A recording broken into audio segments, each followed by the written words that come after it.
ओम शांति।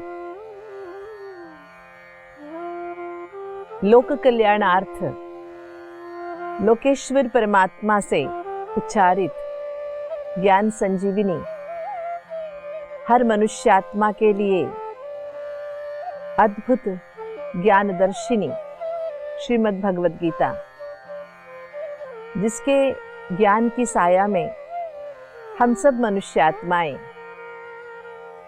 शीतलता की महसूसता तो कर ही रहे हैं, साथ ही साथ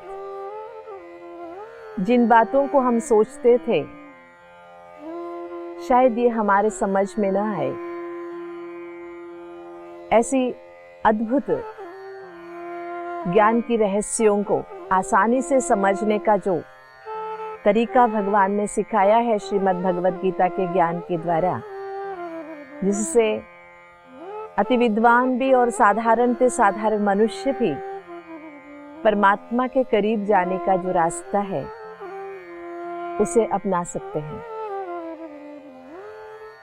हर एक मनुष्य के लिए समय थोड़ा आगे पीछे जरूर हो सकता है समझने के लिए, लेकिन हर मनुष्य काबिल है परमात्मा के बारे में समझने के लिए, क्योंकि वो परमात्मा का ही बेटा है, बच्चा है, संतान है, रचना है।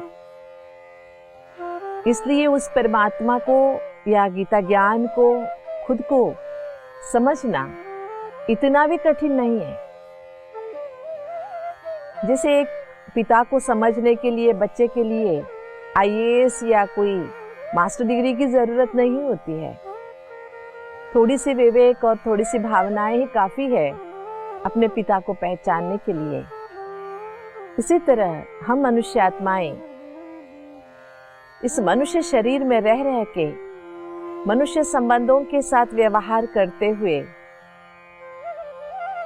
मनुष्य संबंध से अतीत एक आत्मिक संबंध है जो कर्मों के हिसाब किताब से भी ऊपर है, जो अनादि और अविनाशी संबंध है।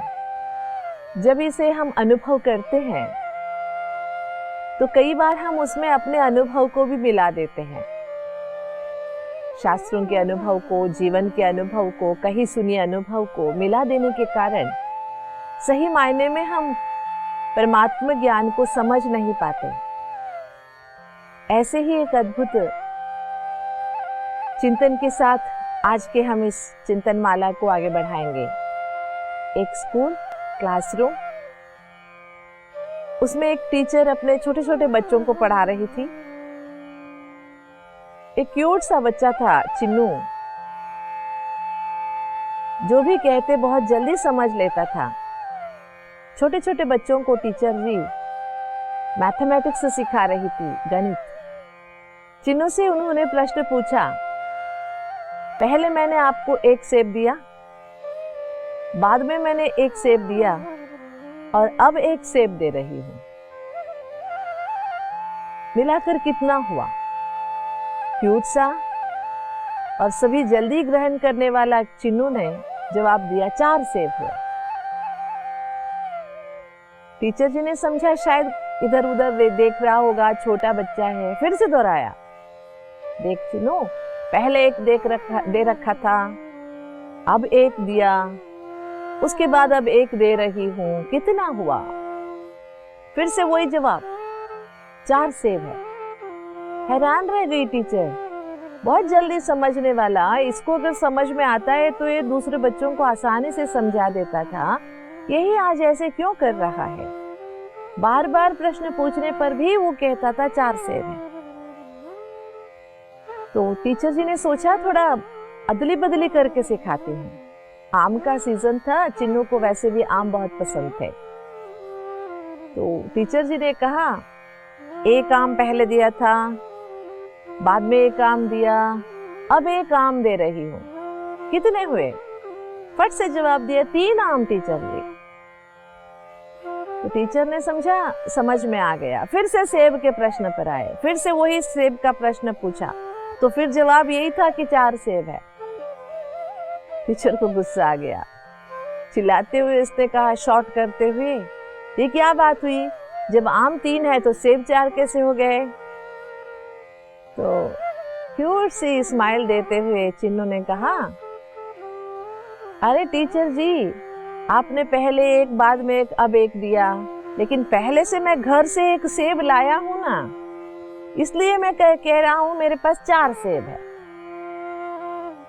ठीक है ना, सही है ना? आपको लगता है बच्चों का उदाहरण है? जी बिल्कुल नहीं। कुछ चीजें ऐसी हैं जिसको समझते समझते हम अपनी समझ को उसमें मिला देते हैं, जिसको लोकमत कहे, जनमत कहे, गुरुमत कहे या परमत कहे या मनमत, जिसके कारण असली जो ज्ञान है उसके साथ कुछ मिल जाने के कारण ज्ञान में बदलाव आ जाता है। क्योंकि हम जन्मों के आदती हैं। इसीलिए भगवत गीता के सामने लिखते हैं श्रीमत भगवत गीता। मनमत, गुरुमत, लोकमत, परमत नहीं, श्रीमत भगवत गीता।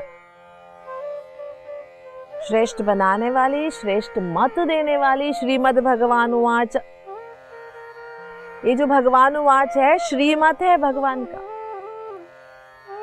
इसलिए हमें जन्मों के इस आदत को दूर रखकर ये शास्त्र क्या कहते हैं, ये शास्त्र क्या कहते हैं, ये भगवान उवाच है। गीता में जो कहा गया है, लिखा गया है, भगवान उवाच लिखा गया है, लेकिन इस भगवान उवाच में भी लिखते समय कईयों की प्रक्षेप हो गया।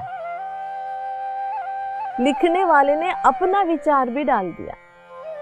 जैसे हम साहित्य के क्षेत्र में देखते हैं, साहित्यकार जो भी लिखता है, जिस काल में वो जिया या उसका जीवन काल कौन सा था, उस समय के आसपास के जो प्रभाव थे, घटनाएं थी, उसका प्रभाव उसके लिखत पर जरूर होता है। इसलिए जब कोई व्यक्ति का काल गणना करना होता है तो देखते हैं कौन से जनपद के एक उदाहरण दे रहे हैं।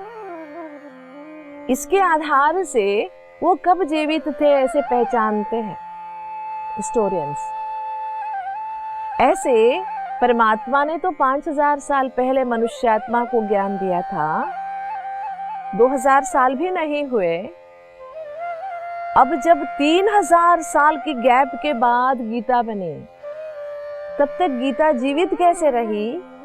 कानों से जुबान तक, जुबान से कानों तक, कानों से जुबान तक, जुबान से कानों तक, ऐसे ही चलती रही गीता का ज्ञान। इसमें बहुत सारे प्रक्षेप हुए, बहुत सारे मनुष्यों ने अपने अपने विचारधाराएं भी जोड़ी, जिसके कारण तत्वों में, विचारों में कुछ इधर उधर लगते हैं हमें, लेकिन वास्तविकता में गीता क्या कहना चाहती है, इसे समझने के लिए हमें थोड़ा सा इन भावों का भी अटेंशन रखना चाहिए। जबकि यहाँ पर कुछ ऐसी अटपटी सी लगती है तो हमें जान लेनी चाहिए, जैसे बच्चा 3 के बदले 4 कहता था, ऐसे कुछ अनुभव यहाँ पर या तो लुप्त है, या तो गुप्त है, या तो कुछ अधिक है। ऐसे समझकर जब गीता को समझने का अभ्यास करेंगे तो सही मायने में परमात्मा ज्ञान को समझ सकते हैं। आप कहेंगे आप कैसे सही हो सकते हो? जी हाँ, जब परमात्मा इस धरा पर अवतरित हुए हैं, गीता ज्ञान दे रहे हैं, हम उनके सामने उपस्थित हैं, उनसे ज्ञान का लाभ ले रहे हैं, इसीलिए गीता को आपके सामने सही मायने में वर्तमान जीवन के लिए कैसे उपयुक्त है और वास्तविक रूप क्या है गीता ज्ञान का, ये स्पष्ट कर पा रहे हैं। इसी धैर्य के साथ, इसी विश्वास के साथ, जिस गीता को हमने सालों से जिया है, इसलिए जिस गीता को हमने जिया है, केवल हमने कंठस्थ नहीं किया, पढ़ा नहीं, अध्ययन नहीं किया, और हमारे बड़ों ने जिस गीता को अपने जीवन में उतारा है, उसे देखकर हम भी जीवन में उतारने का जो अभ्यास कर रहे हैं, इसके आधार से हम आपके सामने ये स्पष्टता बिना कोई हिचकिचाहट के रखने में सक्षम हो रहे हैं। इसलिए आगे के जो श्लोकों का हम चिंतन करेंगे, इसी अनुभव के साथ हम करेंगे। हम अपना अनुभव इसमें मिक्स नहीं करेंगे, हम परमात्मा की बातों के द्वारा इस श्लोकों का स्पष्टता करना चाहेंगे। ज्ञेयं यत् तत् प्रवक्ष्यामि यत् ज्ञात्वाम अमृतम अश्नुते अनादिम मत्परम ब्रह्म न सतत न सदुच्यते, न सत न असत उच्यते। बहुत सुंदर से श्लोक है। ये जो जानने योग्य परब्रह्म है, जिसके बारे में मैं आपको बता रहा हूं, ये अमृत है, अमरत्व की बातें मैं आपको समझा रहा हूं। ये जो अनादि है और सबसे परम वस्तु है ब्रह्मा, ये ना सत है ना असत है, ऐसे इसका ये कैसे हुआ? देखिए, ब्रह्मा वेदों को भी कहते हैं, ब्रह्म आत्मा के लिए भी कहते हैं, ब्रह्म परमधाम के लिए भी कहते हैं, लेकिन यहाँ पर जो कहा गया है अनादिम मत्परम ब्रह्म, है ना, परम ब्रह्मा जिसकी बातें हो रही है, जो ज्ञेय है, जानने योग्य है, जिसको हम समझ सकते हैं, लेकिन वो सत भी नहीं है असत भी नहीं है। इसका क्या मतलब है? शास्त्रकारों ने इसका अर्थ ऐसे किया, रात है, दिन है, रात है तो प्रकाश नहीं, दिन है तो अंधकार नहीं, लेकिन सूरज के पास न रात है न दिन है, इसीलिए सूरज सत्य और असत्य से परे है ना। अगर आप सत्य कहेंगे तो असत्य को भी कहना पड़ेगा, ये असत्य है इसलिए ये सत्य है। इस वाद के आधार से उन्होंने ये शब्द को अर्थ करने की प्रयास की है। लेकिन मैं ये बात स्पष्ट करना चाहती हूँ, सत असत दुनिया में भाषा में ना जानकर, जैसे सत्य की परिभाषा को अगर हम शाश्वतता से करें, सत्य माना शाश्वत, इस दुनिया में हम अशाश्वत वस्तुओं को देख रहे हैं, नश्वरता को देख रहे हैं, इसके कंपैरिजन में परमात्मा सत्य है। सत्य का ये भी एक अर्थ है जो अपरिवर्तनीय है। परमात्मा परब्रह्मा ऐसी शक्ति है जो कभी परिवर्तन होता ही नहीं, जो जानने योग्य है, ज्ञेय। एक इंपॉर्टेंट बात क्या है यहाँ पर, फिर से मैं ये स्पष्ट करना चाहती हूँ, हम लोगों को एक वस्तु को दूसरे वस्तु से अर्थ करने की आदत हो गई है। जैसे कि बिल्ली, मेरे घर की बिल्ली जो है ना, वो बाघ जैसे दिखती है, या तो बढ़ा कर या तो छोटा कर। जिस बाघ को हमने देखा, टाइगर को हमने जू में देखा, वो हमारे घर के बिल्ली से भी बदतर थी। ऐसे हम कंपैरिजन करते हैं। लेकिन अध्यात्म की इस दुनिया में हमें कंपैरिजन करने की जरूरत नहीं है परब्रह्म वस्तु को, क्योंकि परब्रह्म वस्तु है नहीं, वह चेतना है और वो अतुलनीय है, जिसके लिए कोई तुलना हो ही नहीं सकती। और वो अमृतत्व और अश्नुत है,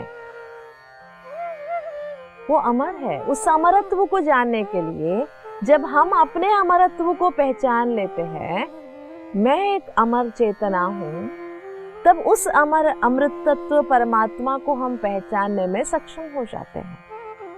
लेकिन समस्या क्या है? दुनिया की समस्या क्या है? ये भगवानुवाच है, ये जानते हुए भी हम इसको वेदों से क्लैरिफाई करेंगे, शास्त्रों से क्लैरिफाई करेंगे, पुराणों से, कपिल मुनि से, गौतम मुनि के या किसी के न्याय शास्त्र से हम कंपेयर करने जाते हैं। नहीं करिए ना। गीता को गीता के ही द्वारा स्पष्ट करने के जब प्रयास करते हैं, भगवानुवाच को भगवानुवाच से ही स्पष्ट करते हैं, तो समझने में आसानी होती है। इसलिए जब हम परमात्मा शक्ति को समझने में सक्षम हो जाते हैं तो ये जो कंफ्यूजन हमें होती है या जो तत्व सिद्धांतों के जो संघर्ष चल रहे, द्वैताद्वैत विशिष्टाद्वैत, शक्ति विशिष्टाद्वैत, ऐसे नाम रखकर जो हम समझते हैं उसको एक बहस का रूप दे देते हैं। इससे हटकर हमें परमात्मा के पास जाना है। बहस करके हमें कोई तोहफे जीतने नहीं है, इनाम जीतना नहीं है। आप बड़े या मैं बड़ी नहीं, हमें बड़ा नहीं बनना है, लेकिन हमें समझना है। जब समझने के लिए हम सक्षम हो जाते हैं तब हम यथार्थ रूप से हाँ ये कह सकते हैं कि परमात्मा शक्ति को सब एक जैसे नहीं समझ सकते, क्योंकि सभी की ग्रैस्पिंग कैपेसिटी, समझने का जो ताकत है, एक जैसा बिल्कुल नहीं होता है। एक बार गुंडरना एक व्यक्ति था, वो अपने जीवन से हताश था। उसने सोचा मैं जीवन का अंत कर देता हूँ, लेकिन उसने सोचा कि इससे पहले मैं भगवान से एक बार मिल लेता हूँ। उसने सोचा शायद शहर में भगवान नहीं रहता है, जंगलों में रहता होगा। वो जंगल की ओर चल पड़ा। उसकी किस्मत अच्छी थी, उसकी मुलाकात हो गई भगवान से। भगवान से इसने कहा मुझे जिंदगी में मजा नहीं आ रहा है, मैं बोर हो गया हूँ, मैं जिंदगी को खत्म करना चाहता हूँ। भगवान ने उसे समझाया, लेकिन वो समझा नहीं। लेकिन भगवान उसे अपने साथ ले गया। जंगल में उसने दिखाया, एक तरफ घास उगे हुए थे, एक तरफ बहुत लंबे लंबे बम्बू थे। भगवान ने कहा मैंने बीज दोनों एक साथ डाला था, दोनों को एक जैसा पानी दे रहा था। ये पानी लेते लेते घास तो अच्छी तरह से फैल गया, लेकिन बम्बू उगने में टाइम लिया। लेकिन जब उसके जड़ अच्छी तरह से मिट्टी में अच्छी तरह से गहराई तक पहुंच गए, बाद में वो इतना लंबा चला गया कि घास तो यहीं की यहीं रह गई। इसलिए जितने जल्दी हम जीवन में आनंद पाते हैं, इससे अच्छा है कितना स्थायी आनंद को अनुभव करते हैं। तो हर किसी का एक जैसी मनस्थिति तो नहीं होती है, मनोस्थिति में बदलाव जरूर होता है। एक ही समय पर सभी एक ही जैसे समझ नहीं सकते। इसलिए परमात्मा वस्तु जो है, जिसको शास्त्रों ने परमात्मा वस्तु कहा, लेकिन परमात्मा वस्तु नहीं है, परमात्मा परम चेतना है। उस परम चेतना को समझने के लिए वो ज्ञेय है, समझने योग्य है, लेकिन हम प्रकृति के आवर में है, इसके कारण हमें थोड़ी देरी जरूर हो सकती है। लेकिन शास्त्रकारों ने कैसे समझा वो ही सही है, ये भी हम नहीं मान सकते, क्योंकि हर एक का अपना अनुभव भी है। और जब परमात्मा साथ है तब वास्तविक अनुभव करना अलग बात है। इसलिए आगे का जो श्लोक है, जिससे थोड़ी सी कंफ्यूजन जरूर होती है, लेकिन हम इसकी स्पष्टता ज्ञान के आधार से करेंगे। सर्वतः पाणिपादम तत्सर्वतो शिशिरोमुखम सर्वतः श्रुतिमल्लोके सर्वमावृत्य तिष्ठति। ये श्लोक से बहुत सारे बातें हमें स्पष्ट भी हो जाती है। सर्वतः पाणिपादम माना ये क्या कहता है, भगवान के पाद चारों ओर है, भगवान की आंखें चारों ओर है, भगवान की कान चारों ओर है, भगवान की जुबान चारों ओर है। इसलिए चारों ओर जिसके सब कुछ व्यापक है, वो सब कुछ जानता है। पहले भी हम ऐसी बातों की स्पष्टता कर चुके हैं। पहले जमाने में ये समझना कष्ट होता होगा इन बातों को, लेकिन अब जो डिजिटल वर्ल्ड है हमारे पास, हम घर हमारा भारत में है, हम रहते अमेरिका में, हमने भारत के घर में सीसीटीवी लगा रखा है और उसका कनेक्शन हमने अपने मोबाइल पे ले रखा है। तो भारत के घर में क्या हो रहा है, कौन सा कर्मचारी कब आ रहा है, कौन सा नौकर क्या कर रहा है, कहाँ से क्या उठा के क्या रख रहा है, कौन सा गिरा रहा है, सब कुछ अमेरिका में बैठे व्यक्ति देख सकता है। उसके लिए यहाँ उसका आंख होना, कान होना, मुख होना जरूरी नहीं है। इतनी जब हमारी डिजिटल डेवलपमेंट्स हो गई हैं, तो इससे तो हम समझ सकते हैं एक मनुष्य अपनी तरकीब से, अपनी टेक्निक से अथवा टेक्नोलॉजी से कहाँ भी बैठे दुनिया के दूसरे कोने में जो हो रहा है उसको समझ सकता है। तो परमात्मा तो सर्वज्ञ है। सर्वज्ञ परमात्मा को पूरी दुनिया की जानकारी रखने के लिए या पूरी दुनिया को देखने के लिए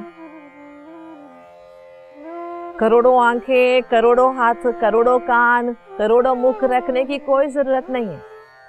इसकी स्पष्टता यही है, परमात्मा सर्वत्र है नहीं, सर्वज्ञ जरूर है, सर्वांतर्यामी नहीं है, सर्वशक्त जरूर है। सर्वशक्त होने के कारण, सर्वज्ञ होने के कारण और ज्योति स्वरूप होने के कारण, ज्योति को तो चारों ओर मुख है ना। परमात्मा ज्योति स्वरूप मान लीजिए, चारों ओर मुख है, चारों ओर कान है, चारों ओर सब कुछ है। इसलिए भगवान कोई ऑक्टोपस नहीं है, लेकिन भगवान सर्वशक्तिमान जरूर है, सर्वज्ञ जरूर है। इस कारण से वो सब कुछ जान सकता है और उनको भी हम समझ सकते हैं। ओम शांति। परमात्मा द्वारा उच्चारित ज्ञान संजीवनी श्रीमद् भगवद गीता हर मनुष्य आत्मा के लिए अद्भुत ज्ञान दर्शिनी है, जिसकी छाया में हम सब शीतलता का अनुभव कर रहे हैं। दोस्तों, इस मनुष्य देह में रहकर अपने सगे संबंधियों के साथ व्यवहार करते करते हम यह भूल गए कि इन संबंधों से भी परे हमारा एक और अनादि अविनाशी संबंध है। ज्ञान कोश गीता के नाम में श्रीमत लिखा हुआ है, जिसका अर्थ है श्रेष्ठ मत देकर श्रेष्ठतम बनाने वाला भगवान द्वारा उद्गारित यह एकमात्र भगवानुवाद शास्त्र है। इस गीता ज्ञान को किसी और शास्त्र के आधार से सिद्ध नहीं कर सकते। शास्त्रों में मनमत, गुरुमत, लोकमत, परमत इन सब की मिलावट होने से शुद्ध ज्ञान से हम वंचित ही रह गए। समय प्रति समय पर गीता ज्ञान में भी अनेकों के मत का मिश्रण होता गया और इसी कारण से सही मायने में हम परमात्म ज्ञान को समझ नहीं पाते। वर्तमान समय में स्वयं परमात्मा गीता ज्ञान सुना रहे हैं और हम भी आपको वही शुद्ध ज्ञान सुना रहे हैं। हर किसी की आकलन शक्ति एक समान नहीं होती, इसीलिए इस ज्ञान के बारे में तर्क वितर्क ना करें, बल्कि हम उसे समझने का प्रयास करें। ओम शांति।